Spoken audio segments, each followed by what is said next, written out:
Halo semuanya, kali ini kami dari kelompok 9 akan membahas materi mengenai aspek dalam manajemen dan organisasi dengan dosen pengempu Ketut Sunarwijaya SE MSI. Adapun anggota kelompok kami, pertama ada Niwayan Putri Laksmi PNRI, yang kedua ada Tri Arya Teja Kusuma, yang ketiga ada Kade Angel Cahyani Dewi Liza Zalia, yang keempat ada Wahyu Widana Saputra.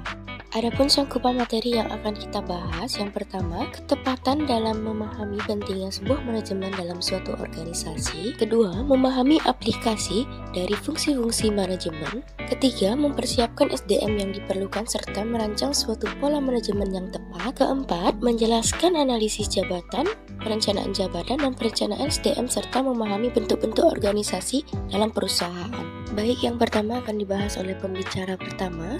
Saya langsung saja membahas mengenai pengertian dari manajemen organisasi. Manajemen organisasi di sini terdiri dari dua kata, yaitu manajemen dan organisasi. Manajemen itu sendiri berarti pemrograman cara atau perencanaan terhadap sesuatu. Sedangkan organisasi di sini merupakan perkumpulan dengan tujuan tertentu. Sehingga jika digabungkan, maka manajemen organisasi dapat dikatakan suatu perencanaan pada suatu perkumpulan untuk mencapai tujuannya. Biasanya manajemen organisasi dapat ditemui di perusahaan yang bergerak pada bidang sumber daya. Karena memang perencanaan dalam manajemen ini untuk mengarahkan manusia untuk mencapai tujuan organisasi. Selanjutnya, saya akan membahas mengenai pentingnya manajemen dalam suatu organisasi. Untuk yang pertama itu ada membentuk koordinasi yang baik. Tentu, untuk mencapai tujuan dengan efisien dan efektif, diperlukan koordinasi yang baik. Koordinasi yang baik dapat didapatkan dengan adanya manajemen dalam sebuah organisasi. Karena dengan adanya manajemen, maka semua pekerjaan akan lebih terarah dan terkoordinasi. Selain itu, dengan membentuk koordinasi yang baik antar individu maupun divisi, juga dapat melancarkan jalannya sebuah organisasi. Yang kedua, ada menetapkan kinerja efektif.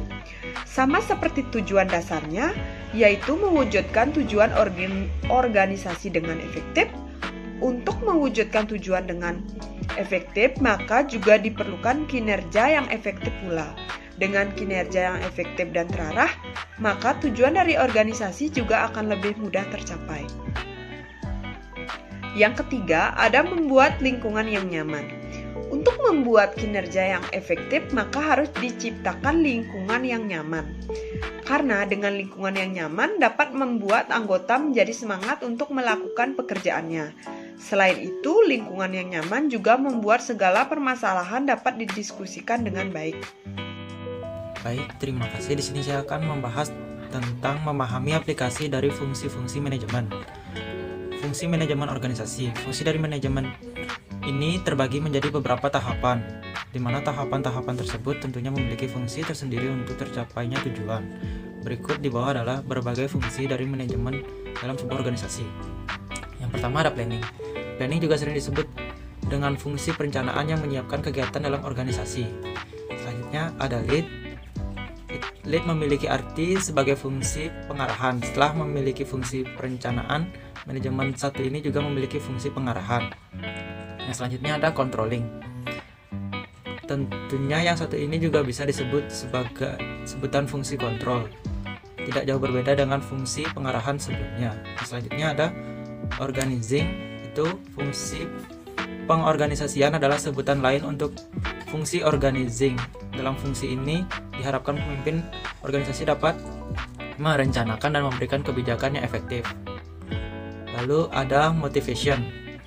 Motivasi tentunya juga sangat turut mengambil andil yang sangat besar untuk sebuah keberhasilan organisasi. Yang selanjutnya ada staffing. Fungsi satu ini juga disebut sebagai fungsi kepegawaian, di mana fungsi ini berguna pada saat merekrut anggota yang baru. Yang selanjutnya ada time management. Selain itu, manajemen waktu juga sangat penting karena dengan adanya manajemen waktu diharapkan dapat menghasilkan kinerja yang efektif dari para anggota. Selanjutnya saya akan membahas tentang mempersiapkan SDM yang diperlukan serta merancang satu pola manajemen yang tepat. Adapun langkah-langkah penting penyusunan perencanaan SDM perusahaan itu yang pertama, memetakan kapasitas SDM yang dimiliki. Langkah pertama dalam penyusunan perencanaan SDM yang baik tentu dengan mengenali kapasitas SDM yang sekarang dimiliki oleh perusahaan. Lalu ada memperkirakan kebutuhan SDM perusahaan untuk beberapa waktu ke depan. Setelah mengetahui benar mengenai pemetaan kapasitas SDM yang kini dimiliki perusahaan, langkah selanjutnya dalam perencanaan SDM adalah memperkirakan kebutuhan SDM perusahaan untuk beberapa waktu ke depan berdasarkan keadaan SDM dan perusahaan yang sekarang. Di sini pada slide saya akan membahas terkait analisis jabatan. Analisis jabatan adalah suatu cara atau prosedur dan kegiatan yang dilakukan untuk mengumpulkan dan menganalisis suatu informasi terkait pekerjaan. Bisa berupa deskripsi pekerjaan, indikator pekerjaan, pendidikan, kompetensi yang diperlukan, prosedur operasi pelaksanaan pekerjaan, hasil pekerjaan, serta kompetensi dan penilaian pekerjaan. Analisis jabatan memberikan informasi berharga bagi perusahaan antara lain seperti penentuan strategi pendidikan, seleksi, penilaian kinerja, pelatihan, dan pengembangan. Analisis jabatan juga bisa menjadi suatu proses menghimpun dan mempelajari berbagai informasi yang berhubungan dengan pekerjaan secara operasional dan tanggung jawabnya. Analisis ini juga memberikan ringkasan mengenai kewajiban dan tanggung jawab suatu pekerjaan, hubungannya dengan pekerjaan lain, serta pengetahuan dan keterampilan yang dibutuhkan dan lingkungan kerja di mana pekerjaan yang tersebut dijalankan. Baik, untuk next step yaitu ada langkah dalam membuat analisis jabatan. Jadi agar dapat menerapkan analisis jabatan dengan benar ada 6 langkah. Yang pertama yaitu mengumpulkan informasi. Jadi pada mengumpulkan informasi kita memerlukan mewawancarai karyawan di posisi tertentu. Jadi kita harus meminta beberapa karyawan untuk menjelaskan tugas yang spesifik yang dilakukan serta tanggung jawab mereka. Selanjutnya ada buku pedoman yang harus dibaca serta dokumen tertulis yang saat ini mengidentifikasi lokasi karyawan. Setelah itu membandingkan deskripsi pekerjaan yang ada dengan apa yang dikatakan karyawan, lalu disimpan hasil berdasarkan departemen atau lokasi karyawan. Lalu yang kedua ada membandingkan dengan perusahaan lain. Jadi untuk membandingkan dengan perusahaan kita harus memastikan deskripsi pekerjaan memenuhi standar. Lalu temukan beberapa data pekerjaan dari analisis jabatan untuk memastikan perusahaan sejalan dengan situasi pekerjaan terbaru. Salah satunya caranya yaitu melihat deskripsi pekerjaan dari beberapa perusahaan lain dan yang akan membuat pekerjaan lebih mudah. Atau juga bisa memeriksa media sosial seperti tingkat ID untuk melihat bagaimana orang menggambarkan pencapaian karir mereka. Dan yang ketiga ada fokus pada kebutuhan di perusahaan. Jadi saat melakukan analisis jabatan sesuaikan dengan kebutuhan bisnis, di mana kita harus memahami keterampilan apa yang dibutuhkan untuk melakukan setiap pekerjaan. Lalu yang keempat ada menentukan tujuan jabatan. Setelah mengamati dan mencari tahu keterampilan yang paling penting untuk dapat melakukan suatu pekerjaan, jadi kita harus membuatkan suatu list untuk setiap tugas dan keterampilan yang diperlukan, serta gunakan list itu untuk memperbarui deskripsi pekerjaan yang ada atau buat juga deskripsi baru yang cocok dengan analisis yang telah dibuat. Lalu yang kelima yaitu ada menyesuaikan jabatan. Jadi tidak semua pekerjaan dalam suatu perusahaan dapat berjalan dengan optimal. Jadi mungkin juga bisa menemukan tugas yang belum selesai atau proyek penting yang perlu dan diserahkan beberapa tim.